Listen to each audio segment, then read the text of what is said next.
He wasn't famous. He wasn't controversial. He was just normal. His name was Daniel Hayes, a 32-year-old schoolteacher living in a quiet suburban town just outside of Denver. Every morning he walked to Jefferson Elementary with a thermos in one hand and a worn leather satchel in the other.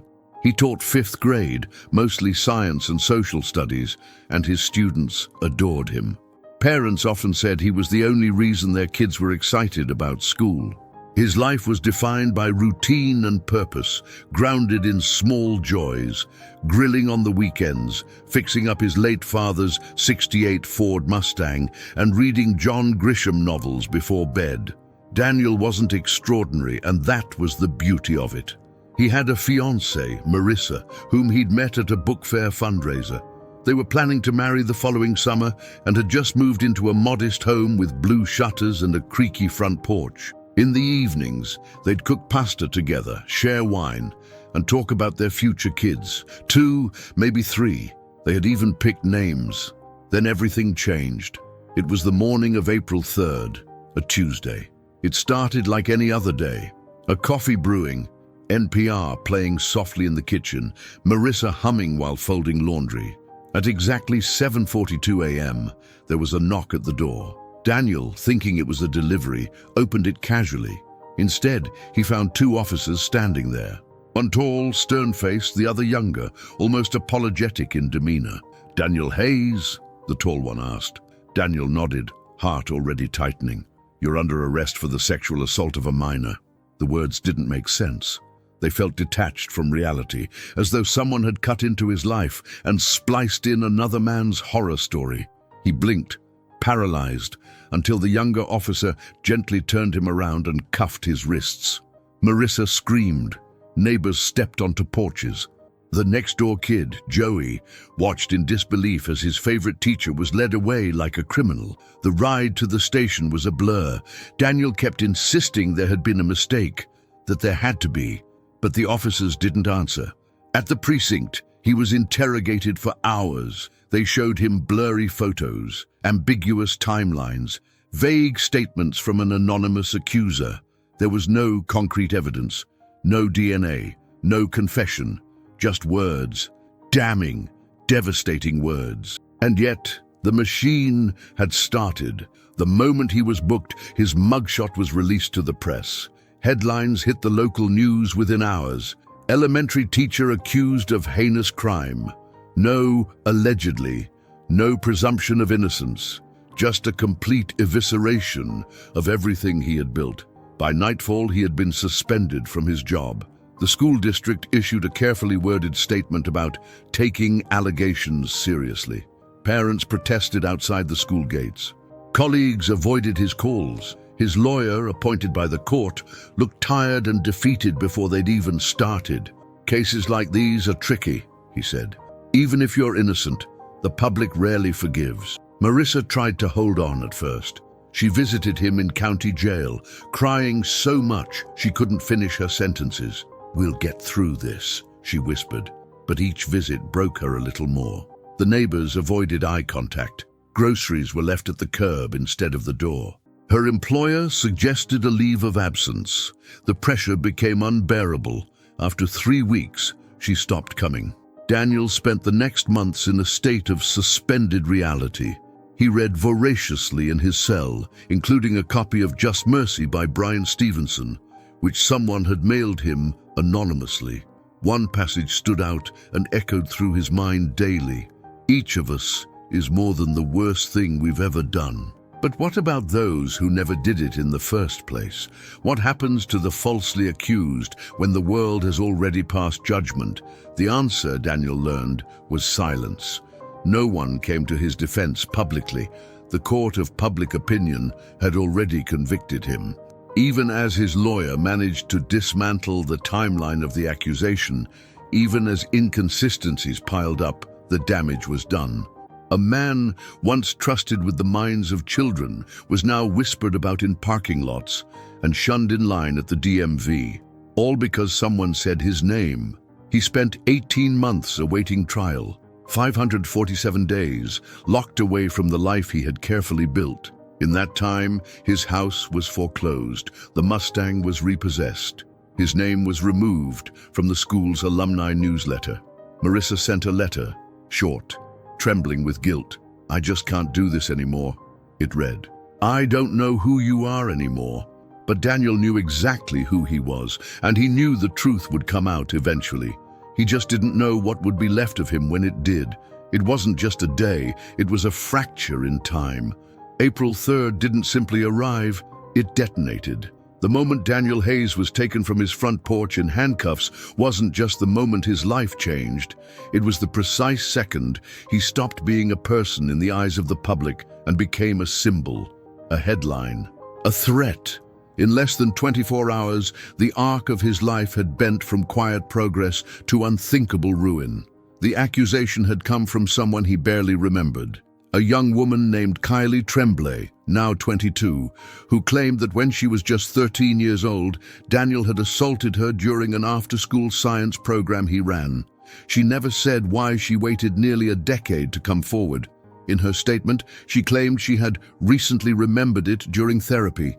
There were no medical records, no eyewitnesses, no other accusations, just her word, and yet that was enough. That morning, Daniel sat in an interrogation room across from two detectives. One was grizzled and cynical, twirling a pen and sighing between every question. The other tried to be kind, but his eyes said it all. He didn't believe Daniel. Not really, not fully, because who would? "You ran the program from 3:30 to 5 every Tuesday and Thursday, right?" the older detective asked. Daniel nodded. "We did science experiments, volcanoes, magnetic fields, Newton's cradle." "She says it happened in the supply room, March 14th, 2014. He blinked. "That was a Friday.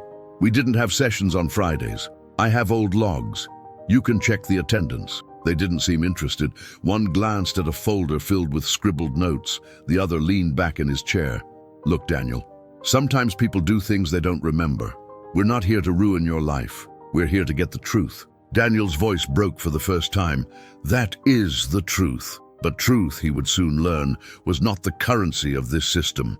Allegation was, and once it had been spoken into the air, it became real, sticky, and almost impossible to wash away. Outside the station, reporters were already swarming. Someone, possibly a clerk or even a cop, had leaked the arrest. They always did. Daniel's mugshot hit Facebook within hours. The local news aired grainy B-roll of Jefferson Elementary and clips of Daniel at school functions, laughing with kids. Each image was recontextualized.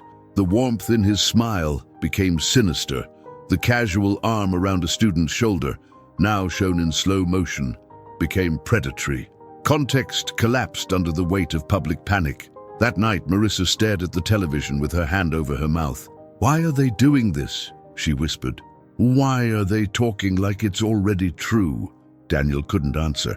He was already drowning in something bigger than shock, something like betrayal, but cosmic. A complete inversion of everything he'd ever believed about how the world works. Justice was supposed to be methodical, precise, fair, but what he was witnessing was something closer to a witch hunt. Calls flooded in. The school issued a statement that read, "We take these allegations very seriously and will fully cooperate with authorities." Daniel felt the cold slap in every syllable.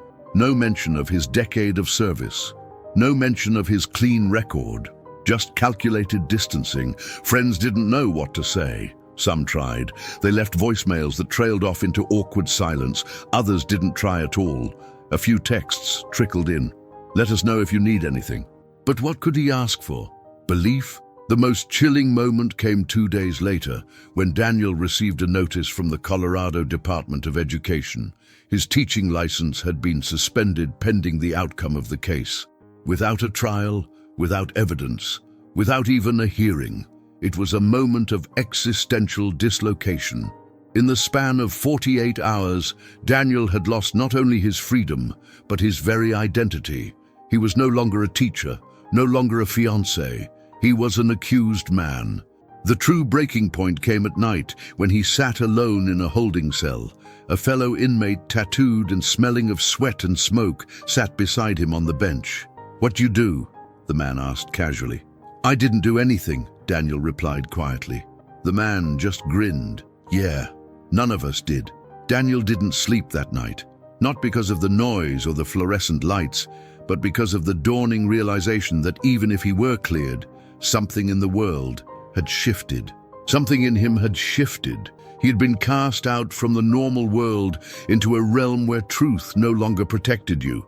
It wasn't about what happened, it was about what people believed had happened. And belief, once broken, doesn't heal easily. This wasn't just the moment everything changed. It was the moment the system turned its back and left him to find a way forward alone.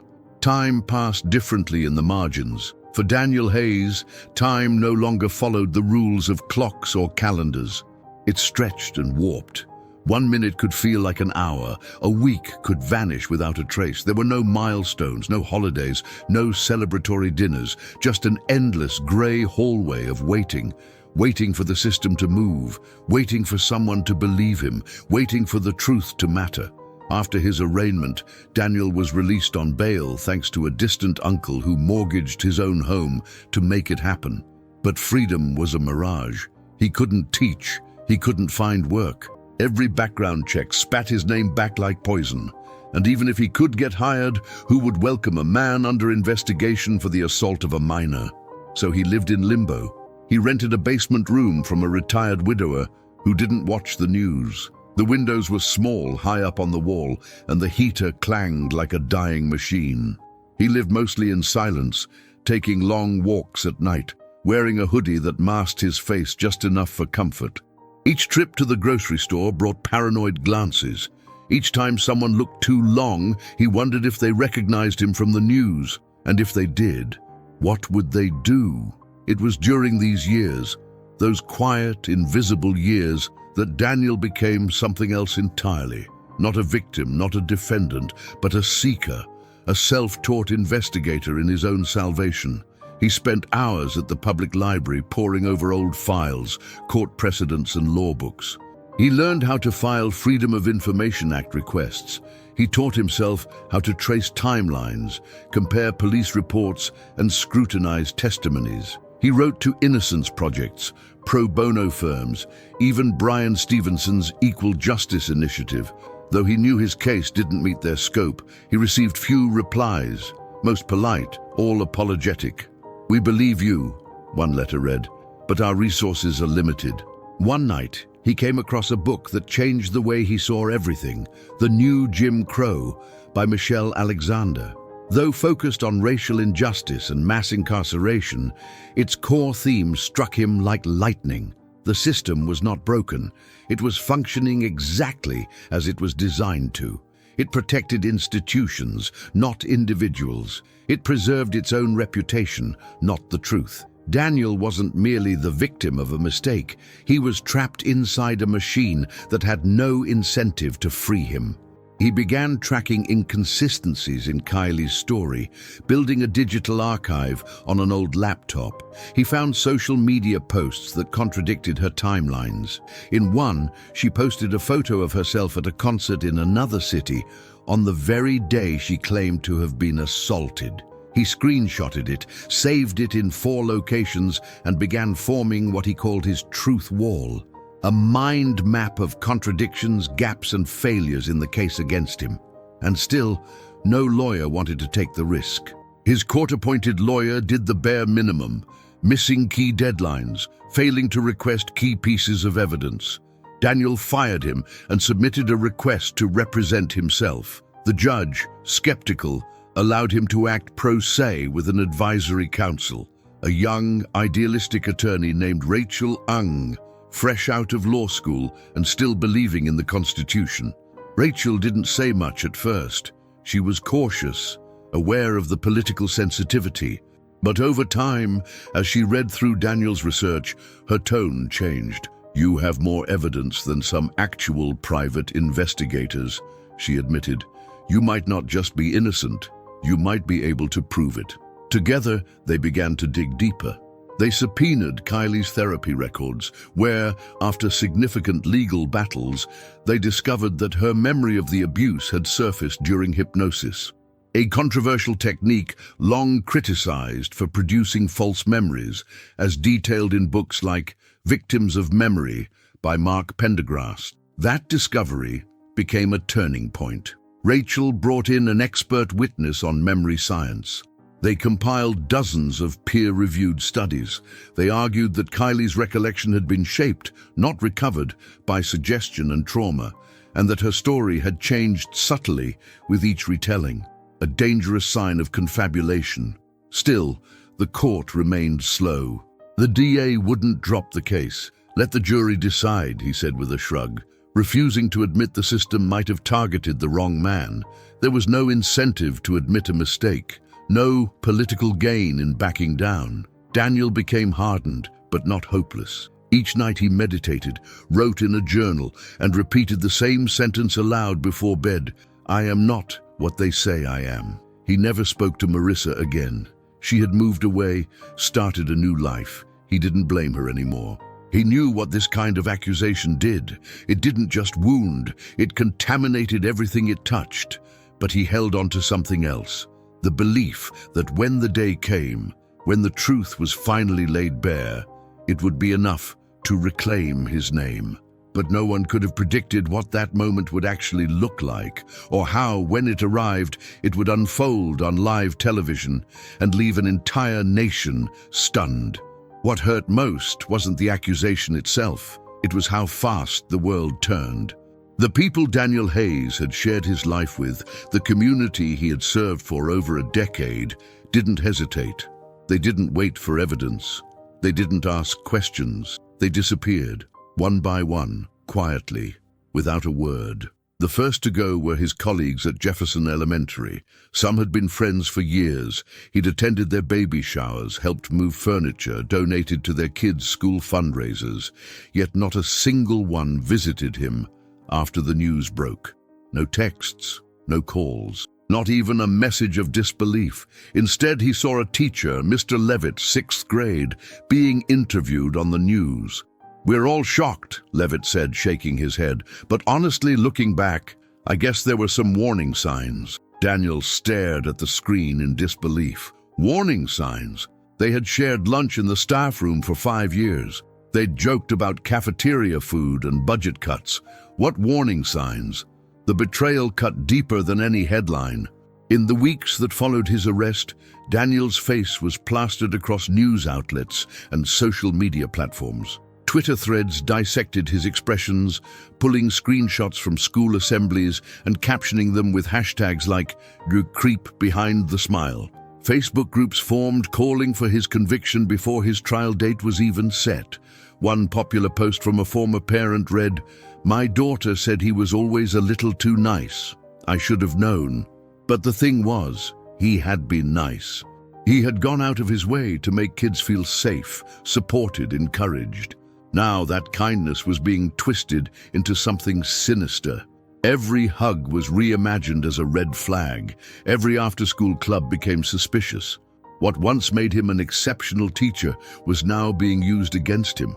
Even his parents, who had retired to Arizona, struggled to support him openly. His mother cried over the phone, "I know you didn't do it, Danny, but people here are talking. We don't even go to church anymore." His father, a stoic Vietnam veteran, stayed mostly silent. When he did speak, it was brief. "Just get through it," he said, "then leave this place behind." Daniel tried to hold on to fragments of dignity. He kept to himself, avoided public places, but even isolation wasn't safe. One evening, while walking home from the library, a man he didn't recognize followed him for 3 blocks. When Daniel turned to confront him, the man just spat at his feet and muttered, "Monster." He didn't fight back. He didn't shout. He just kept walking, wiping the spit from his shoe with a napkin, his hands trembling. What no one understood was that public shame isn't just loud. It's quiet, too. It echoes in the absence of kindness. It lingers in the silence of people who once smiled at you, who now look away like you're contagious. It's in the way children cross the street when you walk by, in the way cashiers hand you change without touching your fingers. It's in the pity, the fear, the disgust. And it wasn't just strangers. Daniel had a younger sister, Elena. a nurse and single mother. At first, she defended him fiercely online. "My brother is a good man," she wrote in one Facebook comment thread. "This is a mistake." But within weeks, her employer received anonymous complaints. Rumors started to spread. Patients' families whispered. And then one day she called him, her voice breaking. "I'm sorry, Dan. I have to think about my son." He understood, but that didn't stop the ache. Rachel, his young attorney, saw the toll it was taking. She once brought him a folder of encouraging letters, notes from strangers who had seen his case online and weren't convinced. A retired detective, a law student, a teacher from Ohio. "They believe you," she said. But it wasn't enough. Belief without power was just hope in disguise. Daniel began journaling as therapy. He wrote pages each night, not about his innocence, but about the strange, cruel logic of public opinion. He scribbled quotes from books, documentaries, even court cases. One line stuck with him most, from the memoir Picking Cotton by Jennifer Thompson and Ronald Cotton, about a man wrongfully convicted of rape. "The damage of being believed guilty by the world is sometimes worse than prison itself." And that line lived in Daniel's chest because he was, in a way, imprisoned long before any jury would ever hear his side. He had lost his community, his purpose, his name. There were moments when he wondered if life could ever go back to what it was. Even if he won in court, how do you convince people to unknow what they think they know? How do you unbroadcast a lie? But in the deepest moments of despair, Daniel still clung to one truth, that the truth did exist. And if he could reach it, if he could drag it into the light, maybe, just maybe, someone would finally listen. Breakthroughs never come with fanfare. They don't announce themselves or arrive dressed like justice. They slip in quietly, in the margins, in footnotes, in the overlooked. For Daniel Hayes, the moment that would shift everything, the crack in the wall of lies, came in the form of a single social media post, buried under years of noise. It was Rachel who found it. She'd been digging late into the night, scrolling through old archived versions of Facebook accounts, cross-referencing dates, public check-ins, tagged images, trying to reconstruct the exact timeline of the alleged assault.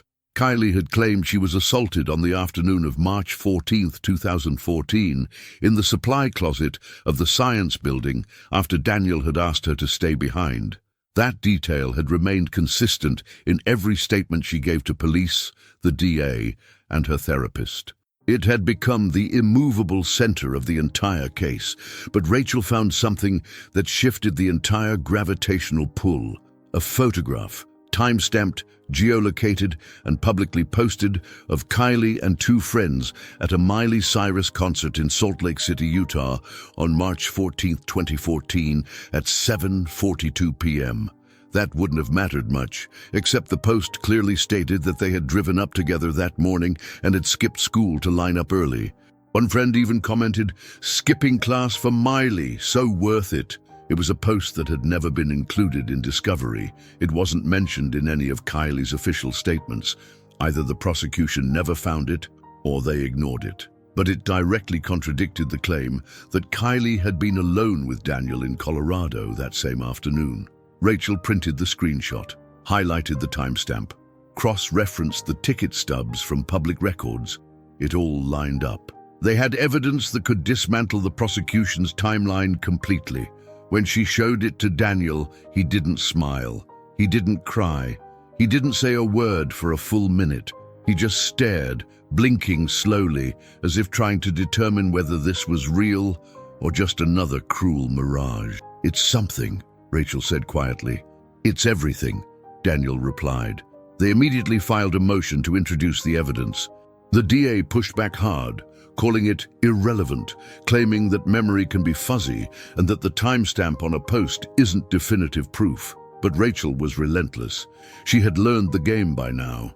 She knew how to package evidence, how to weaponize doubt, just as the prosecution had. "If their entire case is based on a timeline," she argued before the judge, "and we've just disproven that timeline, then there is no case." The judge agreed to allow the evidence in. And that's when things started to shift. The prosecution began to stall, requests for continuances, vague statements about needing to re-interview witnesses. The pressure was building, not just from the courtroom, but from outside as well. Rachel had tipped off an investigative journalist she knew from her undergrad days, someone who had a reputation for exposing judicial misconduct. Within days, a piece went live titled, "Cracks in the Case. Is Daniel Hayes being railroaded?" The article went viral.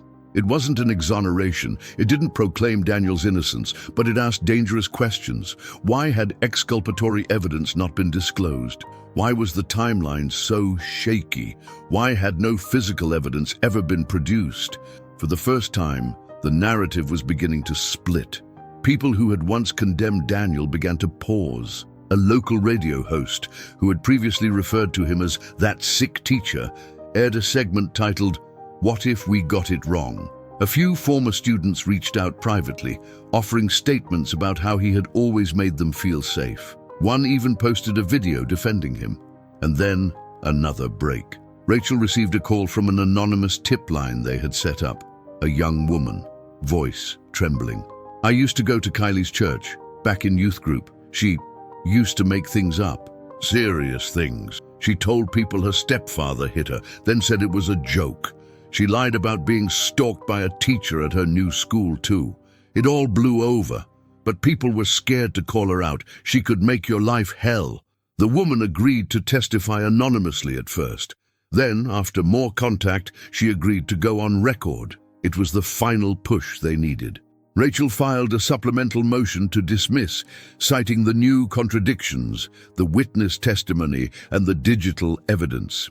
A hearing was scheduled. For the first time in years, Daniel would walk into a courtroom not as a man being slowly buried, but as someone who might finally have the dirt brushed off his name. He didn't feel victorious. Not yet. There was too much trauma, too much loss, too many sleepless nights to believe in happy endings. But something had changed. There was momentum now, a sense of breath. The prosecution, facing mounting public scrutiny and a crumbling timeline, agreed to something unthinkable just months earlier. A dismissal hearing, open to the press, broadcast live. Daniel would not just be exonerated, he would be vindicated in front of the world. But how he responded, no one could have predicted. The courtroom was packed, not with supporters, there were few of those, but with curiosity. Reporters, bloggers, courtroom sketch artists, even a couple of local influencers who saw the live stream as a chance for content. The state had fought to keep cameras out, but the judge ruled that transparency outweighed discomfort. After years of silence, Daniel Hayes' name would be cleared, live on public record for anyone in the world to see. Daniel arrived early that morning in a charcoal suit that hung a little too loose. He had lost weight, too much. His once bright eyes were dulled by exhaustion, and yet they held something else now. Stillness, like a man who had learned to stand perfectly still in the eye of a storm. Beside him, Rachel shuffled papers, calm but focused, ready for anything. Across the room, the prosecution sat in stiff silence. The lead DA, red-eyed and tight-jawed, avoided Daniel's gaze. He had already agreed behind closed doors not to pursue further action, not because he admitted guilt in the system, but because, in his words, the case is no longer prosecutable. No apology, no accountability, just withdrawal. The judge entered. The court stood. Everyone sat. Then came the words Daniel had waited 1,102 days to hear. All charges against Mr. Daniel Hayes are hereby dismissed with prejudice. He is free to go. The silence that followed felt deeper than any applause could have. There was no cheering, no dramatic breakdowns, no pounding fists of celebration, just a hush, a stunned, reverent quiet. The camera zoomed in on Daniel's face, expecting emotion, tears, anger, a trembling lip, something viral. Instead, they saw something entirely unexpected. Daniel smiled. It wasn't wide. It wasn't bitter. It wasn't even triumphant. It was small, almost private. like a man who had just been given permission to breathe again. His eyes glassed over, but he didn't cry. He nodded once, gently, toward the judge and whispered, "Thank you." Then he turned to Rachel, shook her hand, and said, "You saved my life." When he stepped outside the courthouse, the media pounced. Microphones flew into his face. "Daniel, do you have anything to say? What would you say to your accuser? Are you going to sue the state?" He paused on the steps. The wind moved through his hair. Behind him, a mural of scales of justice was painted across a wall, as if mocking the irony. He cleared his throat and spoke into the cameras. "For almost 3 years," he said, "I've lived in a cage built from words that weren't true. Today, that cage was unlocked, but that doesn't mean I'm free, because the damage doesn't end when the case does." He looked directly into the lens. "To anyone watching this, who rushed to judgment, who shared my mugshot, who called me a monster, I forgive you. But don't confuse my forgiveness with forgetfulness. We are better than this. We have to be." Then he stepped down and walked away. Not rushed, not flinching, just walking, like a man finally allowed to move forward. But the silence that followed was the loudest part of all. His phone rang only twice that day. One was from his mother, sobbing with relief. The other was from Elena, his sister, asking if she could see him. But there were no calls from former colleagues, no apologies from journalists, no retractions from the blogs that smeared his name. The damage, it seemed, wasn't just personal. It was collective. Daniel didn't sue. He didn't publish a book. He declined podcast interviews and daytime talk shows. Instead, he moved to a small town in northern Oregon, took a job at a local bookstore, and began writing quietly, deliberately, about truth, about memory, about what it costs to be on the wrong side of public certainty. He started a blog, just a simple website. His first post went viral. It was titled "The Day After Freedom." In it, he wrote, "Clearing your name doesn't clear your life. You don't just walk out of fire without burns. But some things, like dignity, like grace, can survive anything." And still, he kept smiling, not because it was over, but because he had survived what almost no one does, being erased and then written back in, not as a victim, not as a cautionary tale, but as a man. If this story moved you, don't forget to like, subscribe, and turn on notifications. We're just getting started. Every week we uncover the untold, the misunderstood, and the human stories behind the headlines. Your support helps these voices be heard. Drop a comment below. What would you have done in Daniel's place?